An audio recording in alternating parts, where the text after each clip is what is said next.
वनीता, आपके अपने परिवार स्टडी विद वनीता में एक बार फिर से बहुत बहुत स्वागत करती हूँ। आज मैं आपके लिए फिर से बेटा एसएससी जीडी की मैथ्स क्लास में शानदार क्वेश्चंस लेके आई हूँ, जो कि बेटा आपके एग्ज़ाम के लिए बहुत ही हेल्पफुल रहेगी।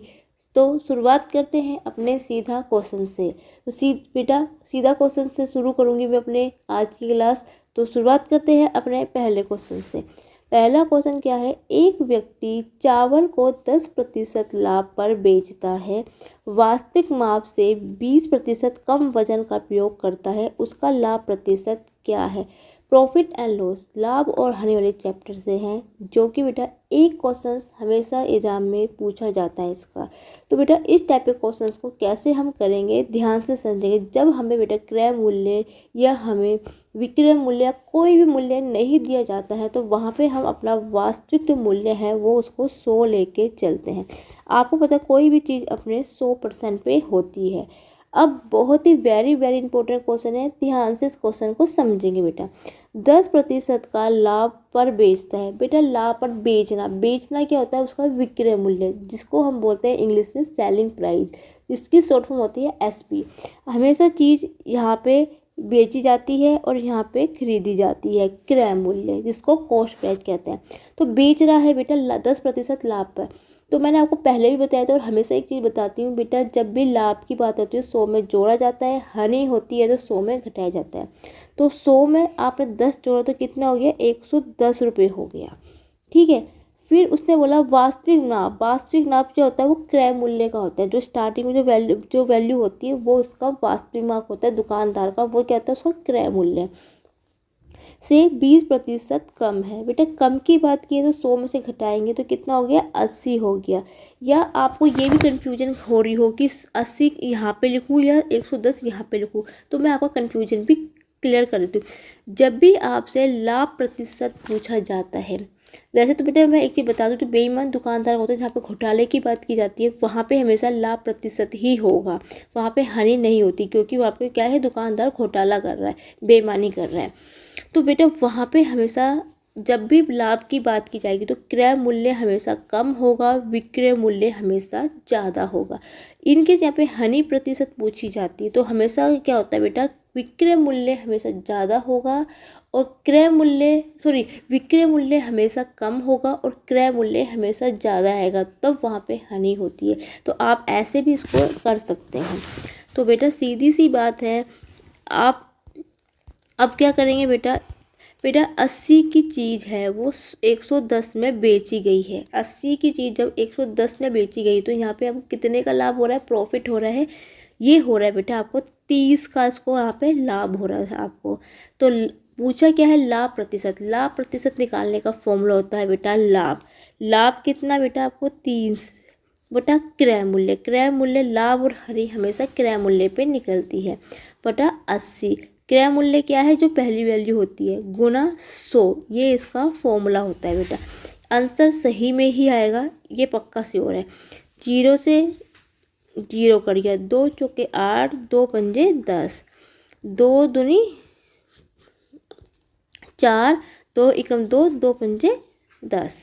ठीक है, आंसर बटे में 2 आएगा। मुझे यहाँ से पता चल रहा है कि नीचे मेरे आंसर में 2 आएगा, तो यहाँ पे 2 कौन से ऑप्शन है, ऑप्शन नंबर सी में। तो मुझे आगे कैलकुलेशन करने की भी जरूरत नहीं है बेटा। ये ट्रिक्स मैं आपको हमेशा ही चीज़ बताती हूँ कि इन एडवांस मैथ से क्वेश्चंस को जितना करोगे उतना आप टाइम बचाओगे और उतने क्वेश्चंस आप अटेंड कर पाओगे और गलती भी बहुत कम होगी चांसेस, क्योंकि बस नीचे 2 आ रहा है, नीचे 2 इसी एक ही ऑप्शन में आ रहा है, जिसपे सी वाले ऑप्शन में। तो इसका आंसर क्या है, सी है बेटा। अब बढ़ूंगी अपने सेकंड क्वेश्चन की ओर। नेक्स्ट क्वेश्चन बेटा, अशोक पहले 140 किलोमीटर 3 घंटे में और अगले 80 किलोमीटर 5 घंटे में तय करता है। पूरी यात्रा के दौरान उसका औसत चाल क्या है। बेटा चाल, दूरी, समय, औसत चाल, औसत दूरी, ये औसत समय, ये क्वेश्चंस बेटा एक क्वेश्चंस पूछा ही जाता है इस पे। तो इस टाइप के क्वेश्चंस बेटा कैसे हम करेंगे, ध्यान से समझेंगे बेटा। देखो बेटा आपने पूछा गया औसत चाल होता है कुल दूरी बटा कुल समय। आपने पढ़ा होगा कि चाल बराबर होता है दूरी बटा समय। स्पीड इक्वल टू होता है डिस्टेंस बटा टाइम। जब कुल औसत की बात कर जाएगी तो आपने क्या करना है, कुल कुल दूरी बटा कुल समय। तो पहले कितनी उसकी दूरी है 140, फिर उसकी दूरी कितनी है बेटा 80 है। तो 80 पहले समय कितना था 3 घंटे, फिर कितना था बेटा 5। इसको सोल्व करेंगे, ये हो गया 320 बटा बेटा 5 और 3 होता है 8, 8 चौके 32, तो 40 इसका करेक्ट आंसर होगा। 40 किलोमीटर प्रति घंटा इसका करेक्ट आंसर है, ऑप्शन नंबर डी। ठीक है, एक चीज़ हमेशा ध्यान रखना, यदि आप देखो मैंने यहाँ पे ऑप्शन लिखना भूल गई थी, किलोमीटर प्रति घंटा ही है वैसे ये किलोमीटर प्रति घंटा। यदि आपको यहाँ पे मीटर प्रति यहाँ पे सेकंड में होता तो आपको मिनट को घंटे में चेंज करना। तो बेटा थोड़ा सा यूनिट का ध्यान रखा करो, इस टाइप से कभी कभी यूनिट भी चेक कर लिया करो कि आंसर किस में पूछा हुआ और आपको किस में दे रखा है बेटा।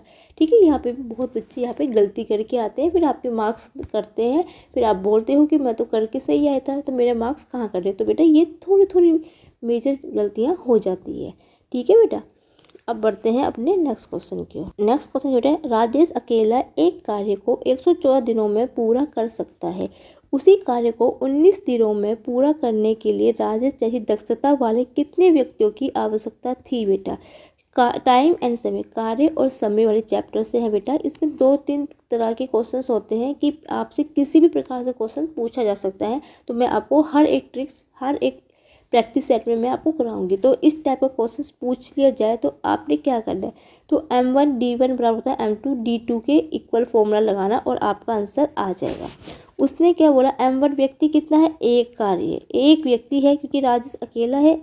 समय कितना है 114 बराबर कितने दिन है 19 दिन है बेटा, और कितना करके क्या वो हमें निकालना है। तो मैं उसको यहाँ पे D2 निकाल दिया क्योंकि दिन पूछे हैं। तो 19 छक्के 114 होते हैं, तो 6 इसका करेक्ट आंसर है बेटा। आप सोच रहे होंगे कि मैं इतने इजी क्वेश्चंस करा रही हूँ, तो बेटा पेपर इजी ही आता है, पेपर टफ नहीं आता है।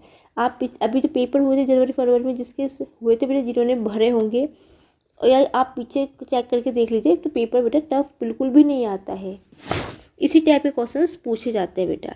ठीक है बेटा, अब बढ़ते हैं नेक्स्ट क्वेश्चन की ओर। नेक्स्ट क्वेश्चन क्या बेटा, 8 व्यक्तियों का औसत भार 40 किलोग्राम है, यदि एक व्यक्ति को हटा दिया जाए तो औसत भार 38 किलोग्राम हो जाता है, हटाए गए व्यक्ति का भार कितना है। औसत वाला क्वेश्चन है बेटा, पूछा जरूर जाता है। जब भी आपको इस प्रकार का क्वेश्चन दिया जाए तो आपने सीधा क्या करना है बेटा, उसने बोला 8 व्यक्तियों का औसत भार कितना है 40 है, तो बेटा और 7 व्यक्ति, अब उसने क्या बोला बाद में 7 व्यक्तियों कितना है 38 है। यहाँ पे आप सोचोगे मैंने 7 क्यों लिखा, क्योंकि बेटा उसने बोला एक व्यक्ति को हटा दिया जाए। सीधी सी बात है, 8 व्यक्ति है, यदि आप उसमें से एक हटा दोगे तो कितने हो जाएंगे 38 हो जाएंगे। अब बेटा जब 40 व्यक्तियों का औसत भार, 8 व्यक्तियों का औसत भार 40 है, तो 8 व्यक्तियों का टोटल भार कितना होगा। यदि मैं इसमें 8 से गुना कर दूंगी तो टोटल भार कितना हो जाएगा 320 हो जाएगा। ठीक है, इसी प्रकार जब 7 व्यक्तियों का औसत भार 38 है तो 7 व्यक्तियों का भार कितना होगा टोटल बेटा, ये हो जाएगा 38 सत्ते होता है 266। ठीक है, अब 8 व्यक्तियों का औसत भार कितना 320 था बेटा, 7 व्यक्तियों का 266 है, तो इनके बीच में कितने का अंतर आ रहा है बेटा। अंतर मतलब इसमें से 320 में से 266 घटाओगे तो कितना आ गया 54 का अंतर आ रहा है। यदि एक व्यक्ति को तो हटा रहे हैं तो उसमें कितने का अंतर आ रहा है 54 का अंतर आ रहा है बेटा। ठीक है बच्चा, अब और इन दोनों के बीच में औसत कितने का अंतर है, इसमें औसत में 2 का अंतर है। ठीक है बेटा, और अंतर कितने का है, औसत में दोनों का अंतर कितने का है 2 का, तो 7 में से 1 घटाएंगे तो कितना 1, मतलब एक व्यक्ति का 2 किलोग्राम है, मतलब हर एक व्यक्ति का 2 किलोग्राम का है बेटा। तो अब उसने क्या बोला, हटाए गए व्यक्ति की भार कितना होगा। तो आप जब एक व्यक्ति का भार में 2 किलोग्राम है, तब एक व्यक्ति को हम घटा दें तो 7 का कितना होगा बेटा, तो 7 में 2 से गुना कर दूँगी तो कितना होगा 14 होगा, मतलब हर एक व्यक्ति का 14 किलो का है बेटा। ठीक है बच्चे, इतना समझ में आपको आया, उम्मीद है समझ में आया होगा। तो कितना हो गया 14 किलोग्राम आ गया। तो हटाए गए व्यक्ति का भार कितना होगा बेटा, तो आपने क्या करना है, जो 8 व्यक्तियों का औसत भार था 40, उसमें इसका ये जो भार आया है 14, वो आपने जोड़ देना है, कितना आ गया 54 आ गया। आपने ऐसे किया तब भी 54 आया, ऐसे किया तब भी 54 आया बेटा। ये दो मेथड थे, सॉरी मैं बताना भूल गई आपको, ये दो मेथड थे। तो वो एक ये वाला मेथड था कि 8 व्यक्तियों का 40 औसत भार है और 7 का 38 है, तो 8 का कितना होगा, 8 का टोटल भार कितना होगा, 320 होगा, और 7 का कितना होगा, 266 रहेंगे। तो दोनों के बीच का अंतर कितना आ गया, 54 आ गया। सीधी सी बात है, 8 में से 7 घटा दो तो एक आएगा, वो एक व्यक्ति का भार कितना होगा, 320 में 266 घटाया तो 54 आ गया। तो 54 किलोग्राम इसका करेक्ट आंसर है बेटा। ये इसका एक पहला मेथड था जो मैं बताना भूल गई थी, सॉरी। अब इसका दूसरा मेथड क्या था, देखो बेटा, एक व्यक्ति हटाया तो 8 में से एक गया, कितना बचा, एक बचा। एक व्यक्ति का कितना अंतर आ रहा है बेटा, 40 और 38 में कितने का, 2 का अंतर आ रहा है। जब हर एक व्यक्ति में 2 किलोग्राम का है तो साथ में कितना होगा, 14। जो औसत भार में है जितना अंतर आ रहा है 14, उसको जोड़ दीजिए, आंसर आपका आ जाएगा। आपको जो सा मेथड ठीक लगे आप उस मेथड से इस क्वेश्चन को सोल्व कर सकते हैं बेटा। कोई दिक्कत है किसी भी क्वेश्चन में, कभी भी कोई दिक्कत आए, किसी चैप्टर में दिक्कत आ रही हो बेटा, अगर किसी क्वेश्चन है जो आपसे सॉल्व नहीं हो पा रहा है, तो मुझे कमेंट सेक्शन में लिख के बच्चा आप जरूर बता देना। मैं आपको नेक्स्ट वीडियो में आपके डाउट सबसे पहले ही क्लियर करूँगी बेटा। ठीक है बेटा, अब बढ़ते हैं नेक्स्ट क्वेश्चन की ओर। नेक्स्ट क्वेश्चन क्या है बेटा, एक वस्तु अंकित मूल्य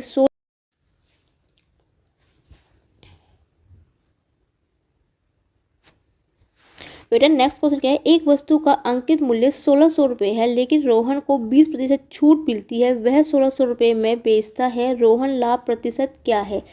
बेटा प्रॉफिट एंड लॉस का लाभ और हानि वाले चैप्टर से है, बहुत ही प्यारा क्वेश्चन है, इंपॉर्टेंट क्वेश्चन है, ध्यान से समझेंगे बेटा इस क्वेश्चन को।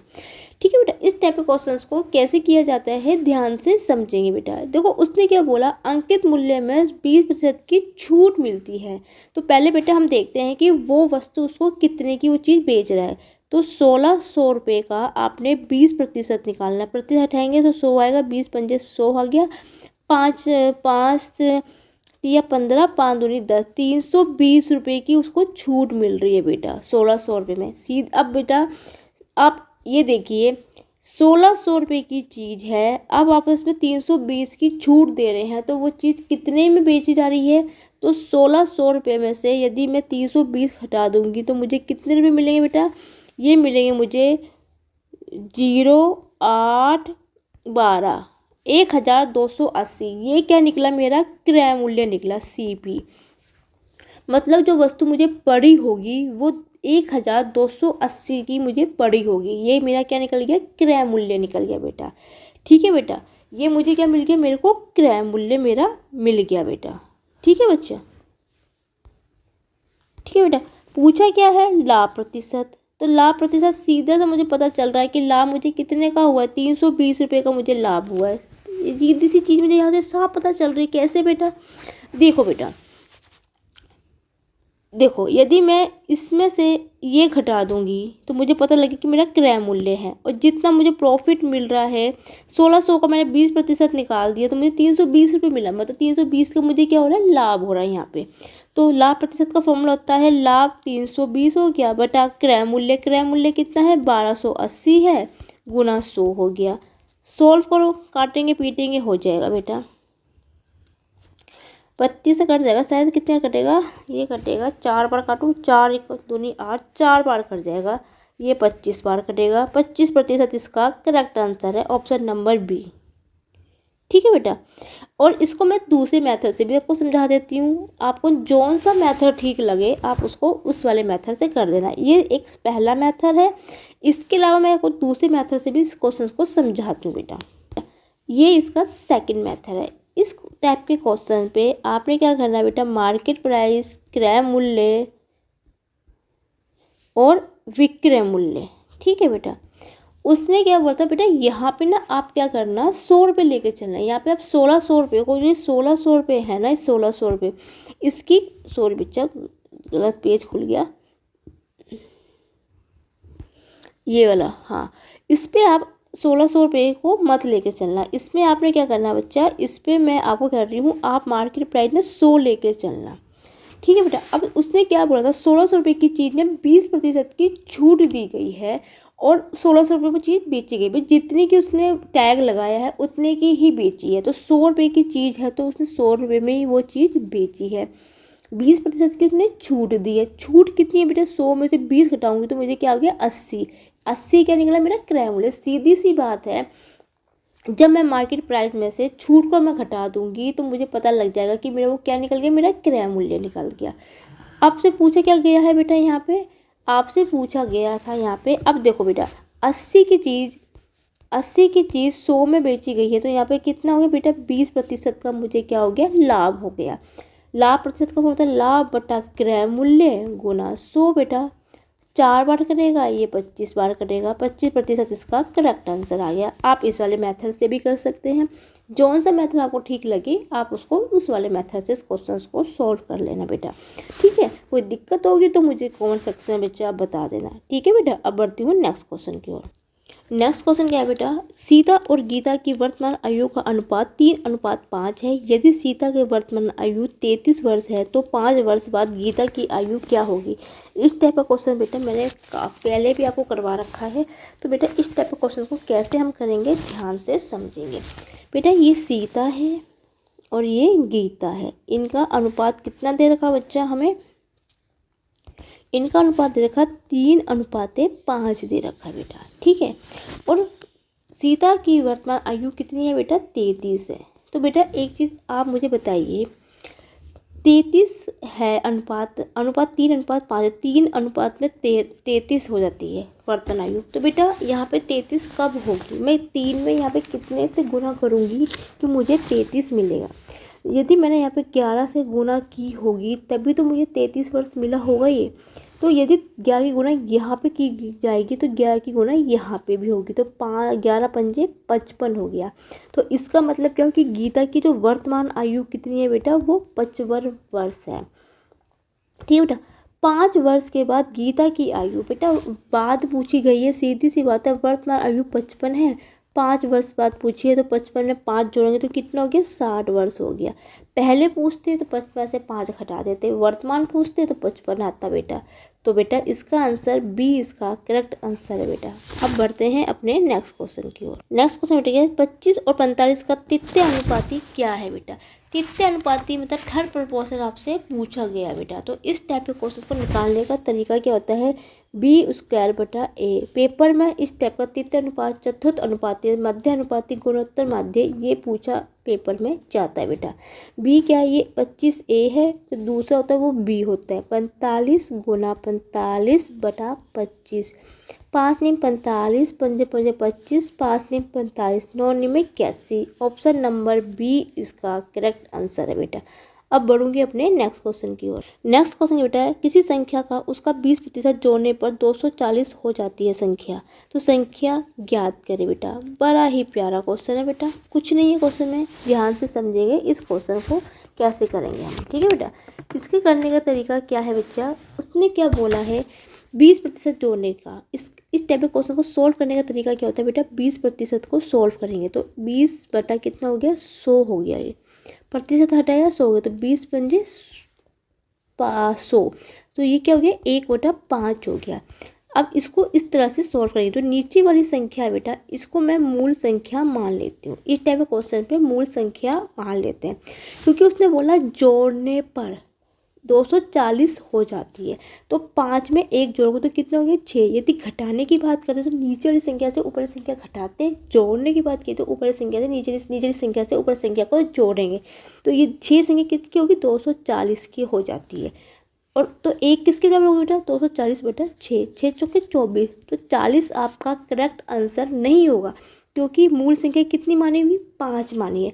तो 40 में 5 से गुना करेंगे तो 40 पंजे 200 होता है, तो ऑप्शन नंबर सी इसका करेक्ट आंसर है बेटा। ठीक है बेटा, अब बढ़ते हैं नेक्स्ट क्वेश्चन की ओर। नेक्स्ट क्वेश्चन ये रहा है, एक विद्यार्थी एक संख्या 3/5 के बजाय 7/4 से गुना करता है, गणना में प्रतिशत त्रुटि ज्ञात कीजिए। बड़ा ही प्यारा क्वेश्चन है, ध्यान से समझेंगे इस क्वेश्चन को। बेटा इसमें क्या दे रखा, 3/5 दे रखा है और 7/4 दे रखा है। तो सबसे पहले क्या करना है, आपने जो नीचे वाली संख्या है 5 और 4 उसका एलसीएम लेना। तो कितना आएगा 20, तो उस 20 यहाँ पे ऊपर लिख देना है बेटा। फिर इसको 2 टुकड़ों में पार्ट कर देना है, 20 का 3/5 और ये 7/4। जैसे हम एलसीएम करते हैं ना बेटा, 5 से 20 कितना 4 बार करेगा, 4 ही गुना ऊपर करेंगे 3 से, तो कितना आएगा 12 आएगा। इसमें अब नीचे वाली संख्या का रोल नहीं रहेगा। इसी प्रकार 4 पंजे 20 हो गया, 7 पंजे 35 हो गया बेटा। ठीक है, अब इसको लाभ और हानि वाले मेथड से इसको अब हम करेंगे। इसमें नीचे वाली संख्या का अब कोई वैल्यू नहीं रही क्योंकि उसको हमने एलसीएम ले लिया है। ठीक है बेटा, तो यहाँ पे बीच में कितने का अंतर आ रहा है, 12 में और 35 में कितने का आ रहा है, 23 आ रहा है।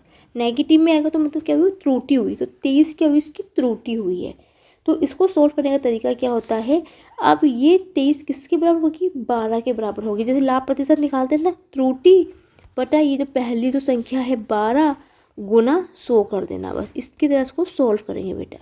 ठीक है, अब इसको मैं सोल्व करती हूँ। 12 से 100 ये बेटा मेरे ख्याल से नहीं कटेगा, वैल्यू तो सही में ही आएगी। चलो देखती हूँ क्या आता है। 2 छिक्के 12, 2 पंजे 10, 2 तिया 6, 2 दूनी 4, 2 पंजे 10, 3 आ रहा है नीचे। 3 कौन से ऑप्शन में आ रहा है, ऑप्शन नंबर डी में आ रहा है। तो ऑप्शन नंबर डी इसका बिल्कुल करेक्ट आंसर है बेटा। ठीक है, थोड़ा सा एक दो क्वेश्चंस है वो भी मैं आपको करवाती हूँ, जो कि मैंने लिखे नहीं है, मैं उसको ऐसे ही बता रही हूँ बेटा। ठीक है, नेक्स्ट पेज ओपन कर लेती हूँ मैं अपना। बेटा एक क्वेश्चन था जिसको मैं आपको यहाँ पे बता देती हूँ। ठीक है, वो पेपर में आया तो ठीक है, नहीं है तो लेकिन आपकी जनरल नॉलेज के लिए बेटर है क्योंकि पेपर में से पूछा जाता है इस टाइप क्वेश्चन। देखो बेटा, एक क्वेश्चन था बेटा 273, 312 और 351 का आपको मासा दे रखा है। मासा मतलब महत्तम समावर्तक, एचसीएफ के दे रखा है। तो आपने के बीच का मान पूछा गया बेटा आपसे। तो ये एक क्वेश्चन था बेटा, क्या था क्वेश्चन, 273, 312, 351 का मासा दे रखा है, मतलब एचसीएफ दे रखा है, के दे रखा है। तो आपको के बीच के मान का आंसर निकालना। तो बेटा इस टाइप के क्वेश्चन में कैसे निकालेंगे, देखो 273 है, 312 है, 351 बेटा इसमें क्या होता है, मासा होता है एचसीएफ। तो आपने इन दोनों के बीच का अंतर देखना। तो 273 में 312 गए कितना हो गया बेटा, 39 आया। 312 से 351 गए कितना हो गया, 39 आ गया। देखो दोनों साइड जो अंतर है बराबर आ रहा है, तो ये 39 ही इसका करेक्ट आंसर होगा बेटा। ठीक है बेटा, उम्मीद है समझ में आपको आया होगा बेटा क्वेश्चन। तो बेटा आज की क्लास में यही ख़त्म करती हूँ। उम्मीद है कि आपको आज का सक्सेस पसंद आया हो बेटा। वीडियो अच्छी लगे तो प्लीज़ बेटा like my video, comment my video, share my video and thank you for watching my video. कल फिर मिलूंगी नई क्लास में नए क्वेश्चनों के साथ, तब तक के लिए बच्चा बाय बाय।